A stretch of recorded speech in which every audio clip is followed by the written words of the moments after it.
Hello, planet Earth. Welcome to my YouTube channel. We're at IDK, my BFF Jill 730. My BFF Jill 730. I'm Preston L. Young, wishing you warm salutations and congratulations as always. You've made your way to the Buffington Post. You are invited. Alright, so tomorrow is Wednesday, March 15th, 2017, which means Angel Season 11, issue number 3 will be on shelves. And you know what that means, so everybody please reach into your super gay Buffy bag and pull out your copy of Angel Season 11, issue number 2, and your Fred glasses, because today it's time for viewer feedback, in which we talk about what you had to say about Angel Season 11, issue number 2. Spoiler alert, it's not very good. Here we go. The time has come. Mail time. Hey, you know what that means? Mail time! Here's the mail, it never fails. It makes me want to wag my tail. When it comes, I want to wail. This program was made possible by the Corporation for Public Broadcasting and by contributions to your PBS station from viewers like you. Thank you. Alright, so first up we've got, and I'm sorry if I'm butchering your name, Artemy Nizotzev, who has this to say. Thank you for this review. I agree this series is extremely frustrating and completely pointless. And they canceled Angel and Faith for this crap? Unbelievable. Sweetie, I'm right there with you. Most of the people here are right there with you. And thank you for your feedback.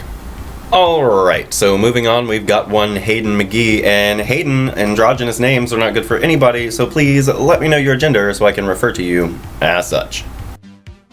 Anyway, Hayden has to say, when did Angel become Doctor Who? I'm assuming after the massacre, Illyria found some new subjects that she tried to free in Season 5. If not, then plot hole. Well, yeah, plot hole, because, I mean, obviously that is what happened, like, if this happened in Illyria's super past, and then we know that Illyria still had a kingdom later on, then clearly Illyria would have had to have found some new subjects somewhere. And I mean, it's not really a plot hole because, hello, time travel stories, none of this is going to matter. It's all for the characters. It's all for character growth and character exploration. As far as the plot itself is concerned, none of this fucking matters. Because time travel. Hello. But thanks for your feedback. And moving on, we've got Mr. Gonzalo Ramirez. Gonzalo says, I was afraid I would have nothing good to say about this issue, but, like you said, it sucks. There's only one pro. We're facing Illyria's past and not Angel's. Again.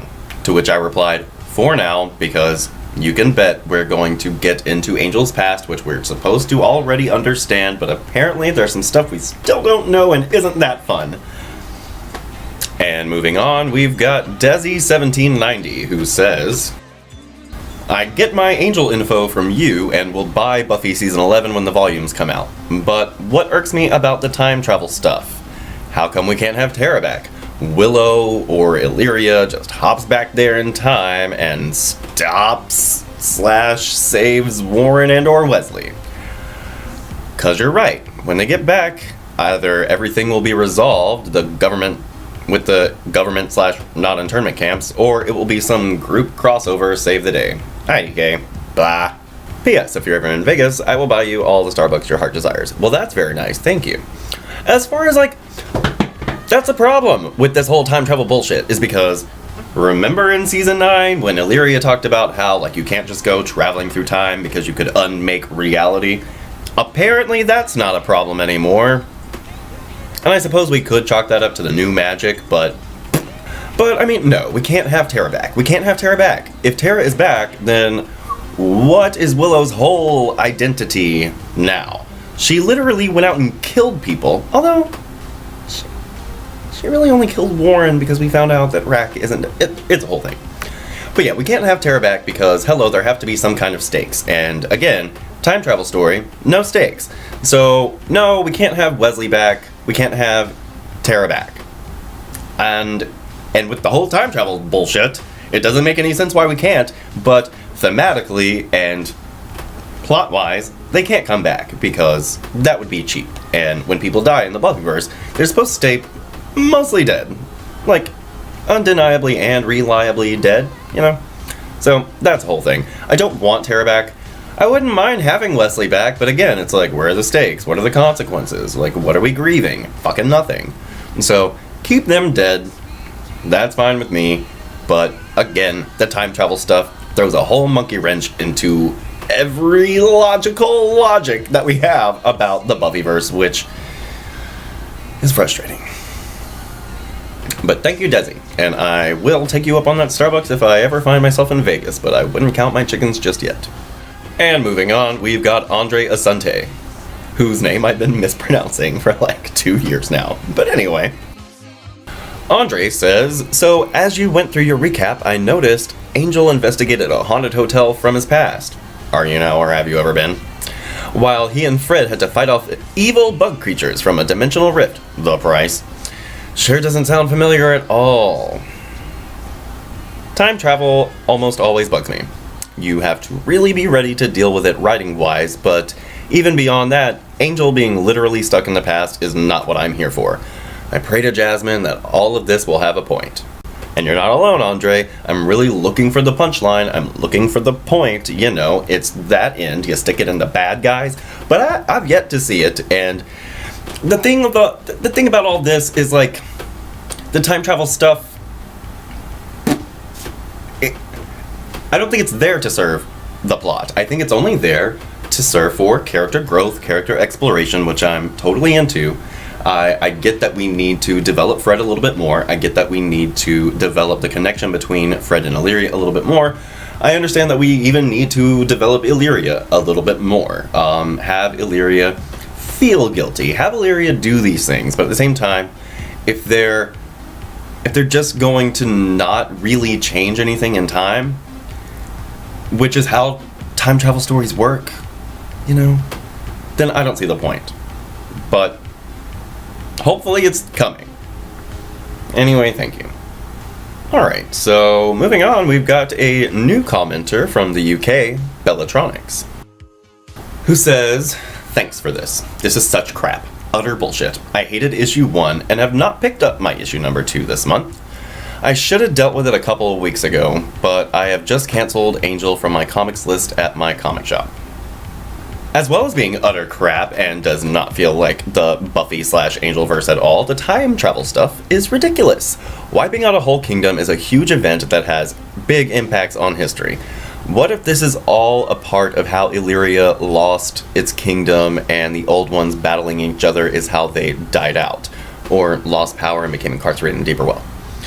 If Illyria's history doesn't stay the same, then what impact will this have on the future of humanity and their taking over the planet? It could wipe out all of humanity's future and everything that has ever happened in the Buffyverse. But the writers of this Angel season seem to not give a shit about that with their time travel story, just for some rubbish about Illyria's conscience? Pausing here.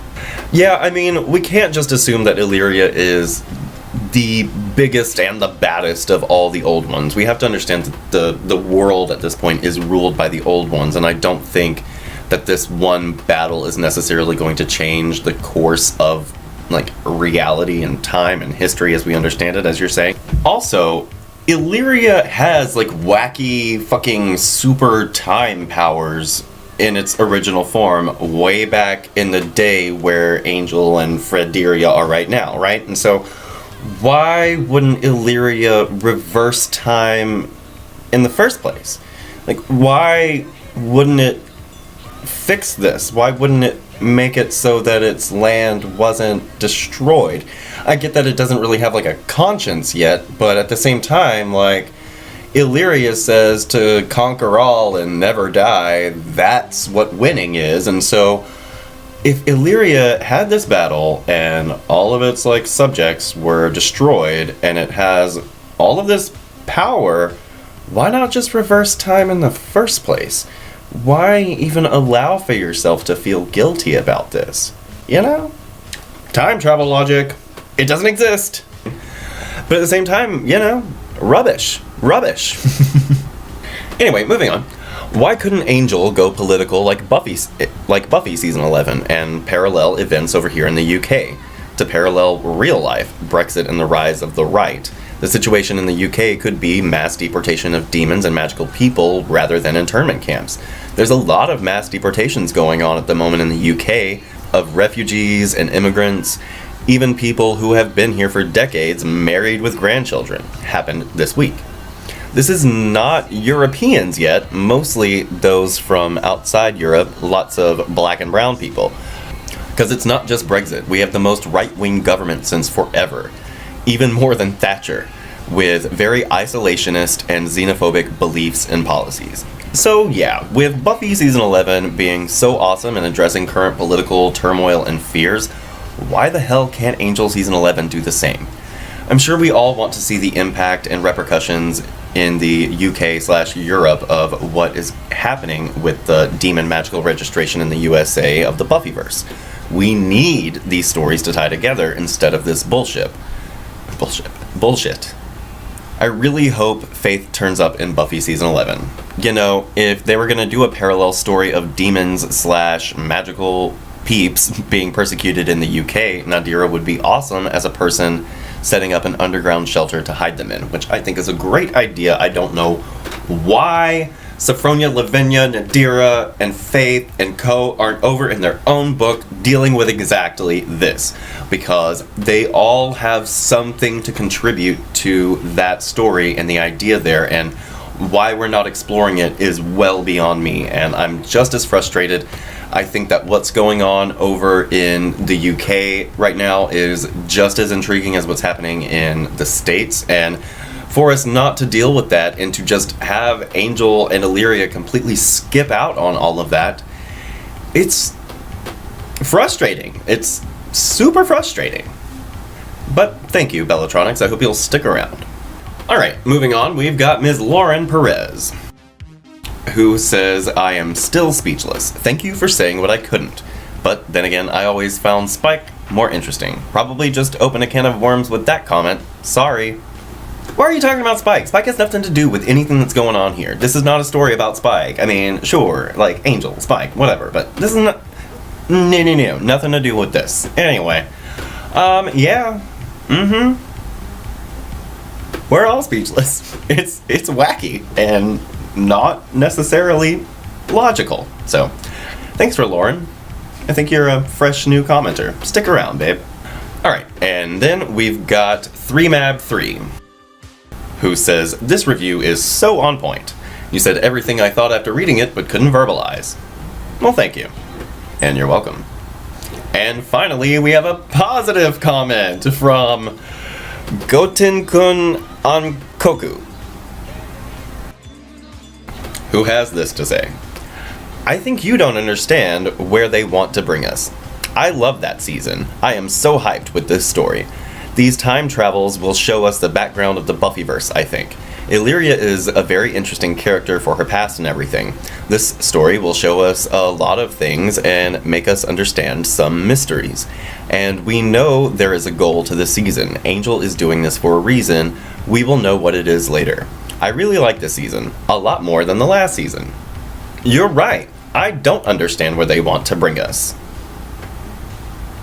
And I don't think that this has much to do with the mysteries of the Buffyverse so much as it will have to do with the inner workings of Angel, Fred, and Illyria. I think that that's really all this is there to do, is to round out Fred, Illyria, and their characters and give us more competition and cooperation between those two characters. And I really think it's just helping us to put Fred back on a certain level and to have her and Angel's relationship grow and evolve in hopefully some really interesting ways. And I won't say that there's not a point to this season, because clearly there's an end goal. But like what Bellatronics was saying, with everything that's going on in the Buffyverse right now, I don't know how much sense it makes for us to just be cruising through time doing what the heck ever. I mean, clearly, like, I'm here at the Buffyverse, like, doing the damn thing. Like, my whole channel's about the Buffyverse. I love the Buffyverse. This Angel Season 11 story, so far, it seems like a misstep. It feels like... It seems like it sounded like a really good idea in the room, but...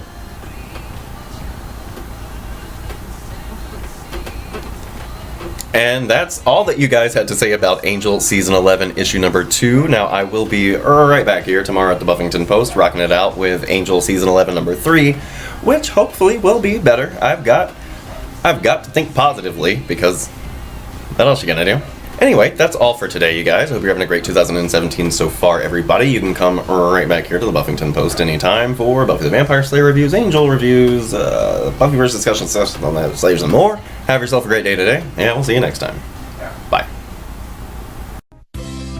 This program was made possible by the Corporation for Public Broadcasting and by contributions to your PBS station from viewers like you. Thank you.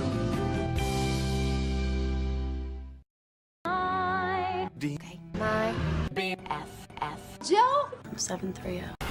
Artemi Nizot.